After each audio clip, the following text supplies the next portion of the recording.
感じで。はい、アグルフちゃんです。今。はい、アグルフちゃんです。今日はですね、かぼちゃを収穫できたということで、ちょっとそれをですね、動画に上げていこうかなと思います。ほんなら、テスト。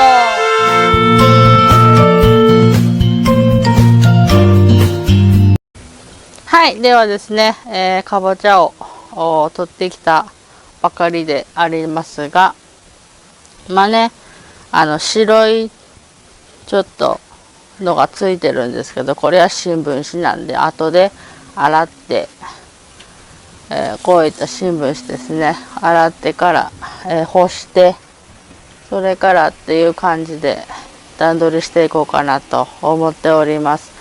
こちらはですね、出荷先はですね、直売所もしくは居酒屋ですねとか、まあ市場には持っていかないですね。7月まで持つからね。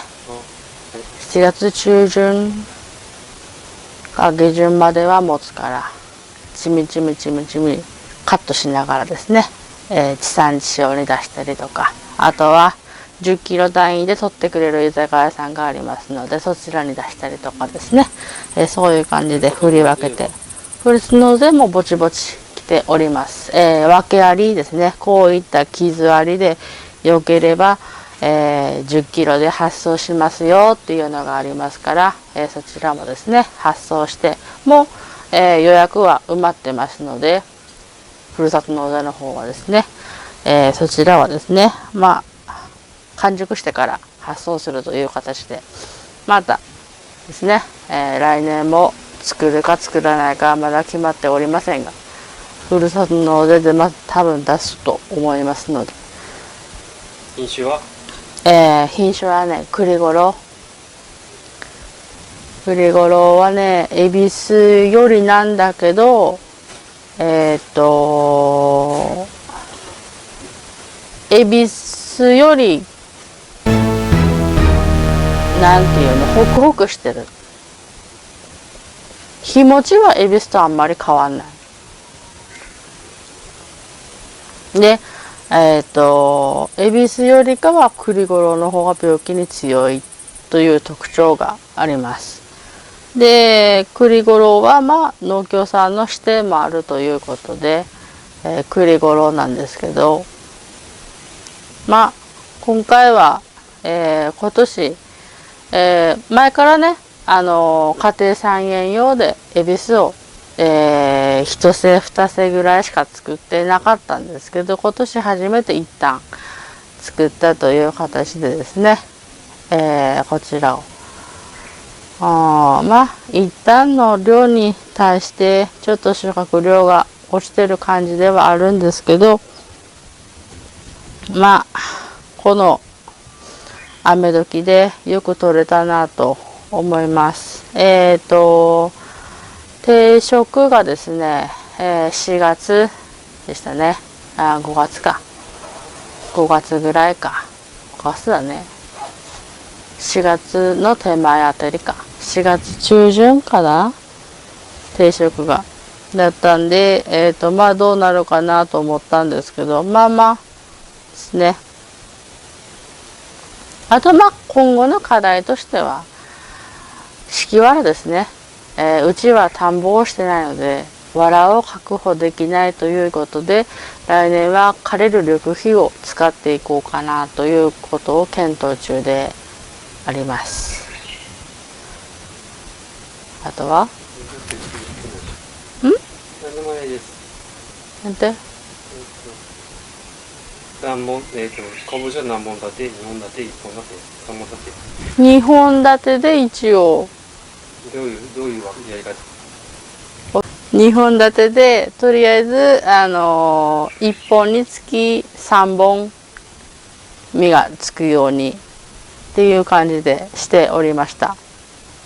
でもう5月の頭ぐらいにビニールを剥いで、トンネルも外して撤去して、で雨に打たしてっていう感じでありました。うどんこに対してはですね、ダコニールとかを使って予防しておりましたが、治療的にも含めて、こちらも農薬を、振っております。虫に対しての農薬は振っておりませんね。うどんこがどうしても厳しいということで、こちらですね。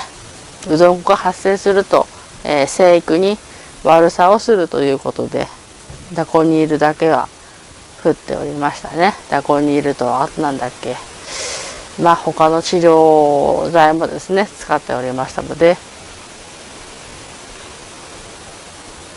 これより倍になるということで、ちまちま出していこうかなと思います。完熟で1週間、早くて1週間、遅くて2週間ぐらい置いてから出すという形になりますので、僕は7月の下旬あたりまではかぼちゃがあるのかなという感じで考えております。それでは作業を始めます。はい、アイゴルフちゃんです。今からかぼちゃの収穫をしていきたいと思います。ほんならチェスト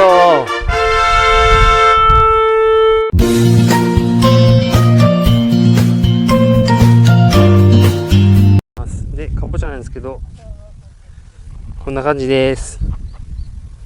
一応これを草をかき分けながら見つけていって収穫していきたいと思います。それでは頑張ります。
はい。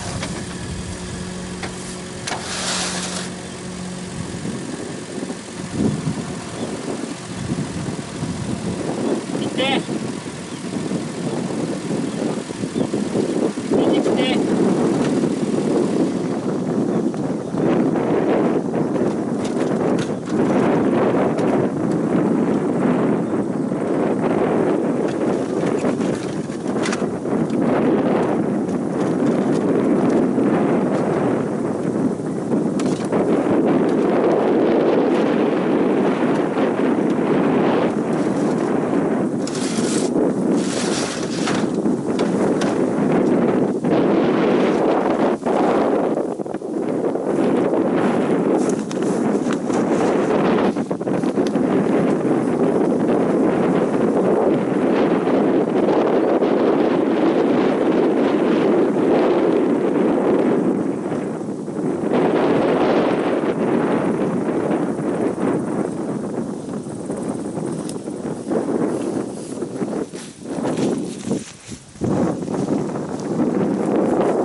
最後まで見ていただきありがとうございました。チャンネル登録、高評価、いいねボタンよろしくお願いします。